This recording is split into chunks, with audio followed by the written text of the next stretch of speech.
Welcome to the Stronger After Stroke podcast. I'm your host, Rosa Hart. I'm the stroke nurse navigator here at the Norton Neuroscience Institute Resource Center. Joining me today to talk about the Mediterranean diet and how to eat healthy to prevent stroke as well as live your strongest life after stroke is dietitian Deborah Eck.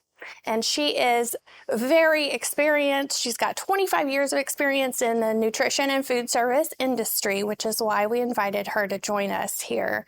She has spent half her career in specialized nutrition care and the other half in administrative leadership, including the role of food service director at Norton Brownsboro Hospital, where we met here in Louisville, Kentucky. So thank you for joining me today, Deborah. You're so welcome. I'm excited to be here. All right, so let's just dive right into it. Our goal is to talk about simple diet solutions for every income. A lot of the times when people talk about the Mediterranean diet, it's pretty cost prohibitive. Yes. But you have some solutions for that. So first, can you summarize for us what in general is the Mediterranean diet that's recommended? Well, some of the great features about the Mediterranean diet are that it's very flexible. And it's a pattern. It's a way of eating. It's not a diet. And my philosophy and the philosophy of dietitians is that you shouldn't do something to change the way you eat if you can't do it for the rest of your life. So, and make it sustainable. Yes. And this is absolutely something that can be eased into. And pieces and parts of it can be practiced until you get better at it, and you can use it for the rest of your life. And I absolutely love this because we don't need a fad solution that you do for a few weeks and get burnout. No. So is it about portion sizes, and do you have to count calories if you're on the Mediterranean diet? No and no. Whoa! I know. That's great news, right? It is. Yeah, because it's not about portion sizes. It's about making healthful choices and choosing more of certain food groups and less of certain foods within other food groups. If you think about the food pyramid, which many people are familiar with, this one is still a triangle, but things are shifted around. So at the bottom of the food pyramid, for example, we have the breads and the pastas, but we also have physical activity, which indicates that these are things that we need to get our energy from and how we use our energy. At the top, instead of the fats and oils in the traditional pyramid, we've got red meat and desserts. So what does the top versus the bottom mean? Well, for anybody who's not actively looking at a pyramid right now. So if we look at a triangle, we have the majority of things down here, but as we get to the top, we have fewer choices because there's less space. So we are choosing the meats, the red meat in particular, and we are choosing desserts less often, up to maybe 1 to 3 times a month. Oh, that's very infrequent, but it's nice to say, like, you can never have red meat again. Right. That would be a deal breaker It would for be. a whole lot of people. It would be a deal breaker for me. So I do enjoy a good steak, and many people do. So, you know, it's important to include all foods. It's just how much and how frequent you're going to choose those foods. Yeah. So does that mean if you want to start eating healthy with the pattern of a Mediterranean diet that you need to go home and throw away all the food in your fridge and start over? No, don't do that. Oh, good. Because that's don't expensive. do that, because that would be expensive and people would be very upset with us if we said that. So we never tell people to throw all their food away. I mean, that's kind of a radical move, and it's expensive. It's so expensive, like you said. So we take it a little bit at a time, step by step. And for everyone, that's a little different. But I think some great ideas to begin the Mediterranean diet is to choose a particular food group and try to see if you can adjust. So, for example, fruits and vegetables. Many people don't eat enough fruits and vegetables throughout their day. So this is a great place to start. If you're not eating any fruits in a day and maybe one in another day, a goal might be, I'm going to eat one fruit every day. Just one a day. And One a be day. consistent. Right. and then you bump it up to 2 a day, and then you get to 3 a day. And 3 a day is the goal for fruit? Mm-hmm. 3 a day is the goal. You can have more fruit if you want, as many vegetables as you want, and your plate really should be half full of vegetables. But that's a lofty goal for lots of people. Yeah. And those vegetables shouldn't be fried. So fried vegetables don't count. No. Well, I mean, they count, but they don't count. There's no fried food on the Mediterranean diet. It's really cooking naturally and with as little processing as possible. In our country, that is difficult. Mm-hmm. So we try to do the best that we can. You know, if you're going to Costco and you're buying breaded chicken breast in a frozen bulk package, okay, well, you have that, but are you going to take that home and are you going to fry it or are you going to bake it? Now we have a difference here. And if you're using the same stove, are you going to put it inside the oven or are you going to put it in the pan on top of the oven or on the stovetop? Right. And then what you cook with as well, like, so there's no fried food, but if you're baking it, is there a way to bake it healthier? You can air fry. You can use that method. A lot of people have those at home now, so that's a nice alternative. One thing about this diet that makes it unique is that we are taking the fats and oils and we are giving it a different focus. Many people use butter and margarine to cook with, to put on their foods. This is really focused on olive oil and other fats like avocado and nuts, the fat from nuts. So specifically with olive oil, which is really kind of where the diet gets its name, it comes from the Mediterranean area of the world, and that includes Greece. And the diet is not specifically pertaining to Greek food, but people associate olives with Greek food. And I think that's why it gets attached that way. That makes sense. Yeah, but a lot of the blue zone countries are in the Mediterranean, right? Right. So, you know, we have a lot of focus on olive oil, and there's different types of olive oil that you can buy in the grocery store. The best olive oil to buy is extra virgin olive oil, but it's also the most expensive. And really the only difference is the way that it's processed. So extra virgin olive oil is taking cold olives and it's pressing it. It's not using any other type of processing. So you really have a very aromatic, fruity flavor as a result. Some of the other oils that you can get, versions of olive oil, have a little bit more processing to them. It might take some of the acidity away. It might take some of the flavor down, which some people might prefer because that strong olive flavor can be overwhelming for some people. Just depends on their flavor, their taste buds. So when you're choosing to change your method of cooking and you're looking at using olive oil as a way of cooking, it's a nice oil because you can cook lots of different ways with it. You can cook up to about 375 degrees before the oil starts to smoke. Different oils have different smoke points, and so that's a pretty good smoke point for that oil. It's a little higher than that, but your stovetop can go to about 375. And that works really well. You know, obviously we're not frying. That's a much higher temperature and it's going to break the oil down. When you have olive oil at home, you want to store it in a nice, dark, cool area of your pantry. So not set it in a sunny window? Not in a sunny window and not in the refrigerator either. Ooh. Yes, because that can change the flavor. It can change the appearance and the performance of the oil. Well, that's a good thing to mention because usually we think, oh, it needs to be in a cool place. Let's put it in the refrigerator. Right. So that's an important distinction. It is. And you know, keeping things in the refrigerator keeps them longer. So you might think, well, I'll put it in the refrigerator and it'll last longer, but that's not the best thing for olive oil.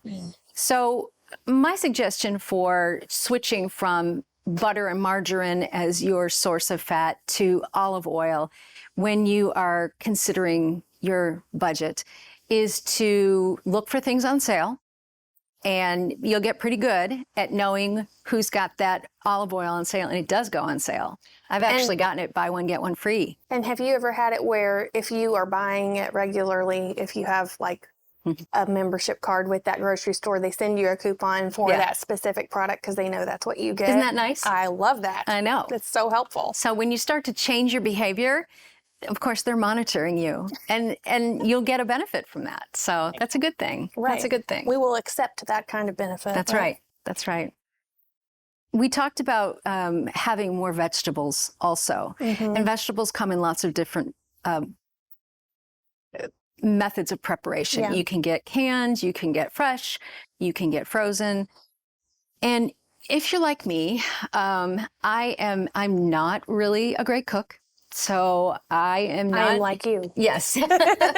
Most people think dietitians are also great cooks, and I'm here to say, no, that's not true. Yeah. Pressure relieved. Right. So I am not somebody that's going to buy fresh fruits and vegetables and take the time to invest in preparing those. If you are that type of person, have at it. I'm probably going to get frozen would be my first choice because they're going to last longer for me. Okay. And then canned would be my next choice. If you buy low sodium version, it's going to cost you more money. So just buy the regular kind and rinse it before you prepare it. That's fine. What else is important when you're buying canned foods to consider and like how it's canned? Not really much else. Really, your canned food is going to be your least expensive. And so, you know, you might be able to stock up. They are going to last long. So when they're on sale, you can, you know, buy in bulk. But some might be packed in oil or versus water, right? They might be, you're really going to see a difference when you are choosing your fruits, because your fruits, if you're buying canned fruits, they're going to be packed in various degrees of liquid and types of liquid. So you might have something packed in water, something packed in pear juice, which is fine, something packed in, I've seen orange juice actually, and something packed in then syrup and heavy syrup. And all of the things I mentioned besides the water are going to add sugar. Some of it's natural sugar, some of it might be added sugar. You really have to look at the label to see. But your vegetables are typically packed in water with or without salt. You can get varying degrees of salt, but like I said, if you wanted to be budget conscious, you could buy the regular canned vegetables and then rinse them. That's very doable. Yeah, it is very doable. You know, the staple of country cooking is mostly canned vegetables, right? So that way you can cook like your grandma and not feel like you're betraying the tradition there. You just rinse it out of the can. Right. Okay. Well, and I think the big message here overall is those are nice pieces of information to have and certainly useful if you are looking at a budget and trying to stay within the budget.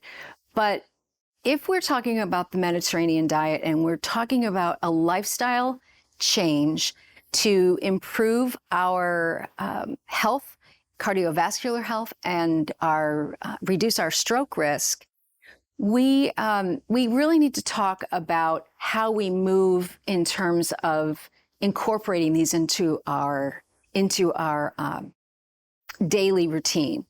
And so again, like I said, the fruits, start with 1 a day, and then move up to 2 a day, and then move up to 3 a day. And for you and me, it might take us it might be a little different for us to get to the end point. And some people's digestive system might take some time to adjust to new levels of fiber intake that they weren't used to before. For sure. But it can adjust and drink lots of water. Yes. In general. That's a really good point, and the same with the vegetables too. Yes. Vegetables are harder, I think, because they're not as sweet. And so there's a lot of people that just don't like vegetables and don't eat them.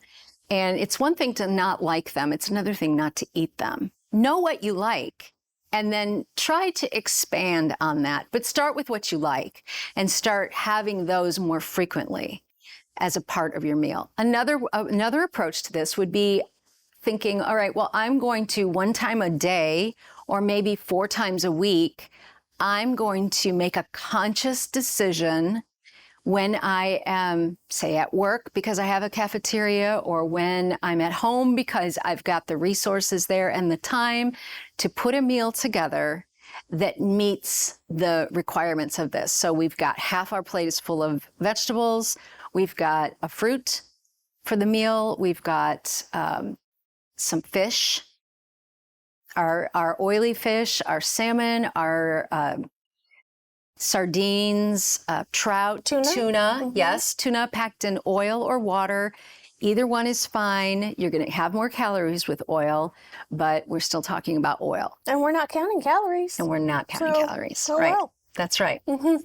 I do believe, too, that if people get away from that concept of counting calories and worrying about portion sizes and focusing on eating better, just eating better, the concept better quality of food items. More variety of food in terms of the food groups, having more vegetables, having more fruits, and then different types within those categories.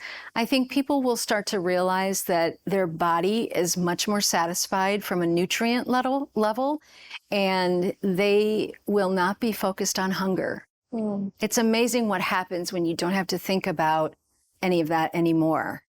You eat when you're hungry, but then when you do eat, you're making a good choice. You're giving your body the building blocks that it needs to keep you healthy. Right. And that fiber can fill you up. It can, and it can sustain you. And plus, you have a variety of things at each meal instead of just a bunch of carbohydrate, because you're going to be hungry soon with that. And it doesn't sustain you. And as a nurse, I can tell you the blood sugar will spike if you have too many carbs that are, simple carbohydrates, and then you'll have a sugar crash, and then you'll feel really hungry, and you're like, I need to eat something, and jittery. I'm just speaking from personal experience now. And so, I even had to learn to make sure and have protein and things with fiber in order to keep that level and even. So. Right, just to sustain you and keep you from getting foggy and all of those things. So really the big message is this is the most well-studied diet in the world. And when people realize that, they might sit up and take note, because there's lots of different things out there, and lots of noise and lots of messages. Lots of advertising. And it's all based around making money. That's not what this is about. This is just about you being a healthier human and taking advantage of things that have been there the whole time, but you haven't made time for them. Making time for those things to ultimately decrease your risk for stroke and other diseases. And have a great quality of life. Right. Like we mentioned at the beginning, the base of the pyramid for the Mediterranean diet is physical activity. Right. So a lot of this is about community and moving around and not being sedentary. Right. And working that into your lifestyle as well. So yeah, there's a big social component to this also. So, finding restaurants that might serve food that's more consistent with the Mediterranean diet plan versus bar food. I have the most respect for any chef who can make me enjoy a vegetable.